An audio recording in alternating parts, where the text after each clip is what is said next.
What's going on, everybody? Sean Pierce Johnson here at the Framus and Warwick headquarters in Markneukirchen, Germany. Yeah, I probably butchered that town name, but it's day one. I'm feeling the 30 hours of travel, so I'm kind of taking day one slow. So I found myself here in the showroom at Framus and Warwick HQ, and it has got a ton of cool stuff in here. From basses and prototypes that Warwick has made over the years to some really cool guitars that Framus has made, and ones that I had never really even been made aware of, specifically the Framus Legacy series of acoustic guitars. Now, Framus has a long history of guitar making going back, to the 60s. They're no spring chicken in this game. They've been doing it quite a while, and the recent custom pieces that I have seen have really been something special. But I've never really seen or heard the Framus acoustic line. For some reason, they just don't find their way over to the United States. So I figured, let's experience this together. Let's take a look at some of the Legacy Series acoustics, hear how they sound, and see if they're any good, and ask the question, why exactly can't we get them in the States? Which I'm sure there's some sort of weird, stupid legality. So anyway, enough chit-chat, let's talk the guitar. This is the Legacy Series Grand Auditorium. It is a very beautiful acoustic guitar. It feels very, very nice in the hand. Got a nice matte finish on the back of the neck. The gloss finish on the body is very nice. The binding around it is actually the kind of faux tortoiseshell that you see guitar picks made out of sometimes. So that is very, very cool. Now, looking at this little hang tag that's on the headstock, I'm seeing a price of €429.91, which means that basically in dollars, this is going to be in and around $500, $525. So this is a very cool mid-priced acoustic guitar. So let's do some playing around and see how this thing sounds. And this is going to be just a first impressions thing. You're going to be seeing my initial reactions. So let's check it out. Open E. That's a good place to start.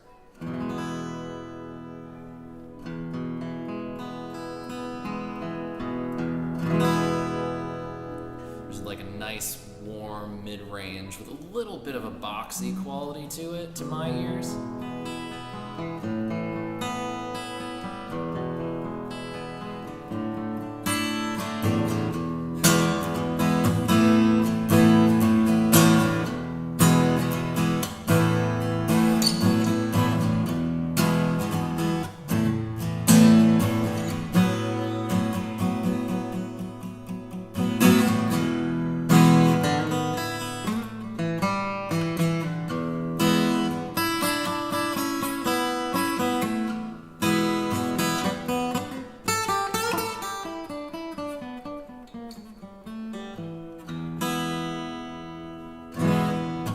I gotta say, my impression of this particular model is that the low end is a little bit subdued. It's not quite a boomy low end. It's almost feeling like the guitar is taking care of some sort of compression of it. You could even maybe chalk that up to the strings maybe not being the freshest on these guitars, but I think that for this price, this is a pretty balanced guitar. You're not getting overly boomy. The highs aren't shrill and too crisp, but they're crisp enough that the high notes ring out nice and true.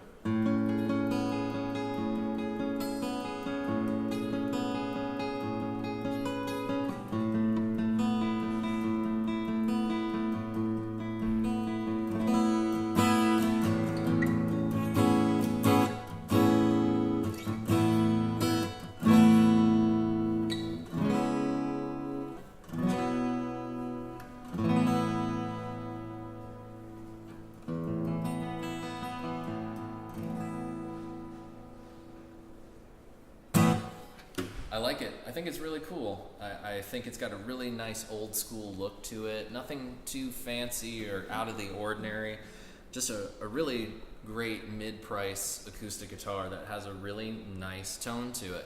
So if you're in Europe and you're looking for a nice priced acoustic guitar, this one I would definitely put it on my watch list, something that I would be interested in checking out further.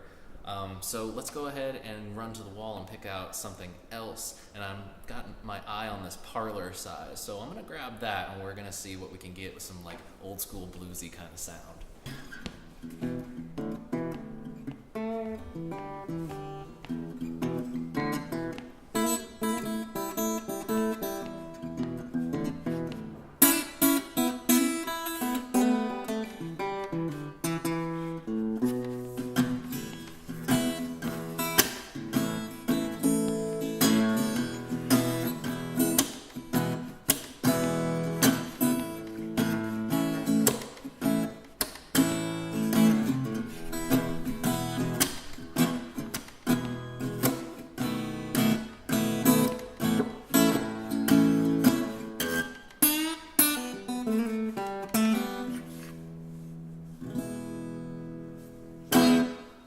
Parlor size acoustics, man.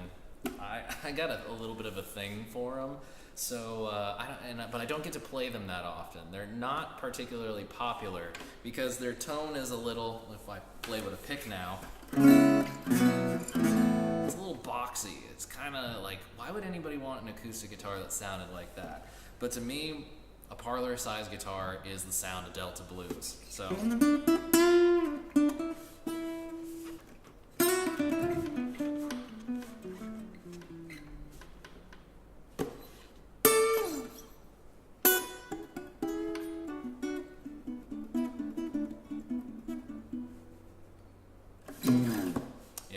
You get all that kind of weird cut, kind of sounds like a lo-fi record. You're sitting on a porch on a hot summer day sipping on some sweet tea. If you haven't experienced that, you might want to have that experience for yourself, because I think you'll really enjoy it. But anyway, yeah, the Parlor model from the Legacy series. This thing feels really solid. It's got a bit chunkier of a neck, almost leaning towards that classical style, where it's a much bigger D shape, but the fretboard is not as wide. You still have something that's much more along the line of a dreadnought and less of a classical nylon string. But I think the touch of the classical style tuners on the headstock is a really nice touch. It just adds a certain level of class. There's also some really neat inlays on the tuners as well that I think are really pretty. But this also has a Fishman active electronic system in it, which I think is pretty darn cool, to say the least. So you get the best of both worlds. You get that kind of old school tone, but then say you're a busker or you're one of those guys that likes to go to an open mic every once in a while, this could be a really cool option for you if you're more into the bluesy side of the life.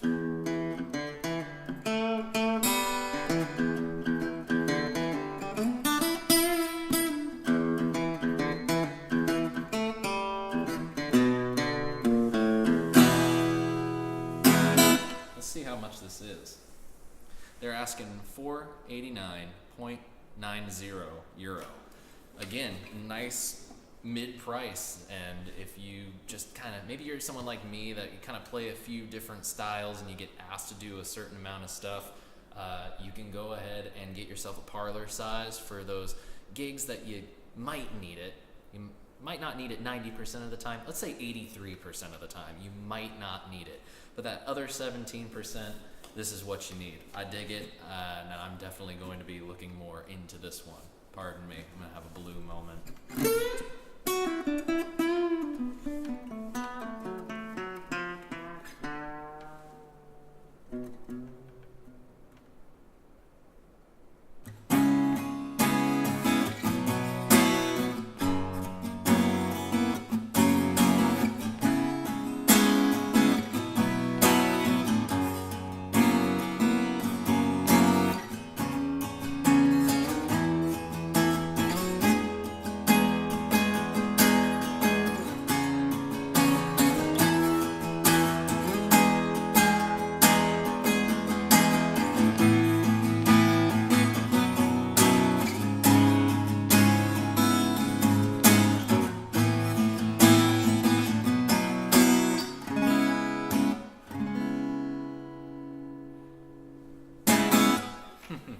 jumbo acoustics. They are a different animal, and it is a big-bodied beast.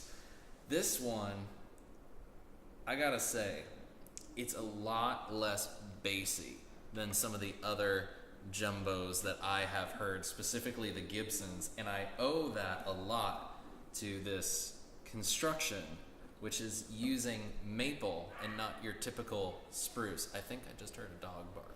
I'm not certain of that. But the point is, look at that. Look at the flame on just the back of that. That's the kind of wood choice. It's like, why would you need that much? Why would you really need something that nice? But the fact that Framus has gone to the level that they've gone to in finding nice pieces for the backs of their guitars, that really says something about what they put on the front.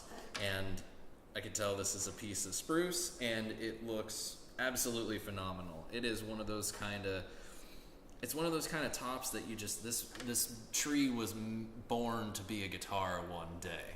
I think the other thing that's really unique about this guitar is that the neck is actually maple. This is not something that you see a lot on acoustic guitars, and I guess you would chalk that up to the fact that maple can tend to be kind of snappy, can tend to have an immediacy of the attack.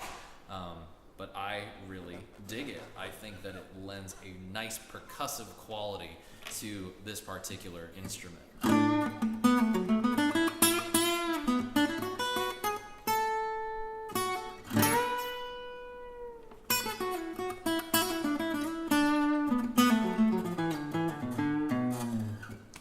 And it's got a lot of volume, a lot of output.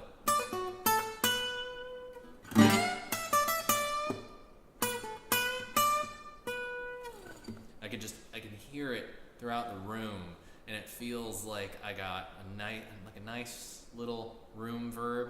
There's also a little short delay going on there. It's just kind of bouncing around. Just one repeat, and it kind of fleshes everything out.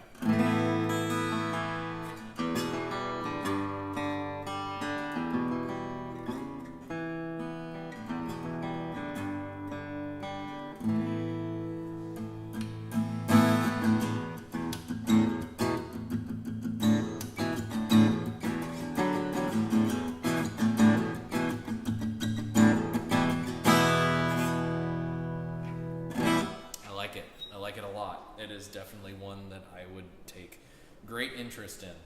There's no price tag on this one, but seeing as it's part of the Legacy series, I would almost assume that they're going to be in and around the same price.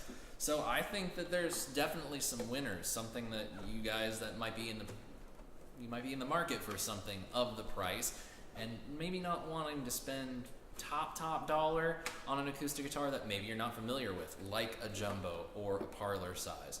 You know, a lot of us, we have Grand Auditoriums, we have the Dreadnought thing going on. That's a pretty common acoustic guitar style.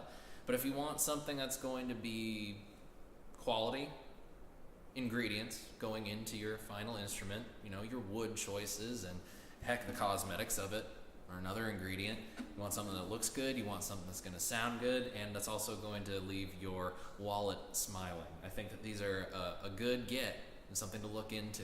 I know I've enjoyed taking a look at them today, and I hope that you've enjoyed it too. And if you have, please let me know in the comments below, and stay tuned for more videos from GuitCon 2017. And until next time, I wish you all great tone and happy stomping. Cheers, my friends.